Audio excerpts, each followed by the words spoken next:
Israel पर मिसाइलों से हमला करने के बाद 4 अक्टूबर को ईरान के supreme leader Ayatollah Ali Khamenei ने तेहरान की ग्रैंड मुसल्ला मस्जिद में जुमे की नमाज पढ़ाई। इस अवसर पर उन्होंने वहां मौजूद लाखों लोगों को संबोधित किया। इस अवसर पर उन्होंने 7 अक्टूबर 2023 को हमास की तरफ से इजराइल और 1 अक्टूबर के मिसाइल हमले को जायज ठहराया। खामेनेई ने इस अवसर का उपयोग इजराइल को कोसने के लिए किया। उन्होंने इजराइल के खिलाफ दुनिया के मुसलमानों को एक होने की अपील की। उन्होंने हिजबुल्ला और हमास के प्रतिरोध की सराहना भी की। जानिए खामेनेई ने अपने भाषण में क्या कुछ कहा।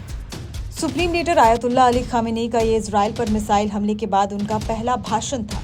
खामेनेई ने करीब 5 साल बाद इस तरह का भाषण दिया है। इजराइल की तरफ से लेबनान में हिजबुल्ला पर हमले के बाद भी पहला भाषण था। इस दौरान उनकी एक झलक पाने के लिए हजारों की संख्या में लोग तेहरान में जमा हुए, जहां से खामेनेई ने नमाज पढ़ाई। उस मंच पर हिजबुल्ला के मारे गए नेता हसन नसरल्लाह की तस्वीर भी लगी हुई थी। कुछ लोग वहां हिजबुल्ला का हरा पीला झंडा लिए हुए थे, कुछ लोग फिलिस्तीन का झंडा लिए हुए भी थे। लोगों को संबोधित करते हुए खामेनेई ने कहा कि हमारा दुश्मन एक ही है। उन्होंने कहा कि दुश्मन ने जो नीति अपनाई है वो मुसलमानों को बांटने और देशद्रोह के बीज बोने वाली है। वे फिलिस्तीनियों, लेबनानी, मिस्रवासियों और इराकियों के साझा दुश्मन हैं। वे यमनी और सीरियाई लोगों के भी दुश्मन हैं। खामेनेई ने यह भी कहा कि हमास की तरफ से पिछले साल 7 अक्टूबर को इजराइल पर किया गया हमला वैध था। उन्होंने 1 अक्टूबर को इजराइल पर ईरान की तरफ से किए गए मिसाइल हमलों को भी वैध बताया। उन्होंने कहा कि सभी देशों के पास आत्मरक्षा का अधिकार है।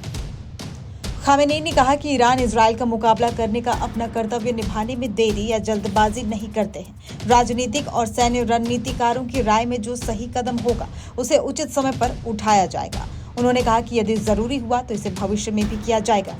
नसरल्लाह का जिक्र करते हुए उन्होंने कहा कि हसन नसरल्लाह का शरीर तो चला गया है, लेकिन उनका चरित्र, उनकी आत्मा, उनका तरीका और उनकी आवाज अभी भी हमारे बीच मौजूद है और हमेशा रहेगी।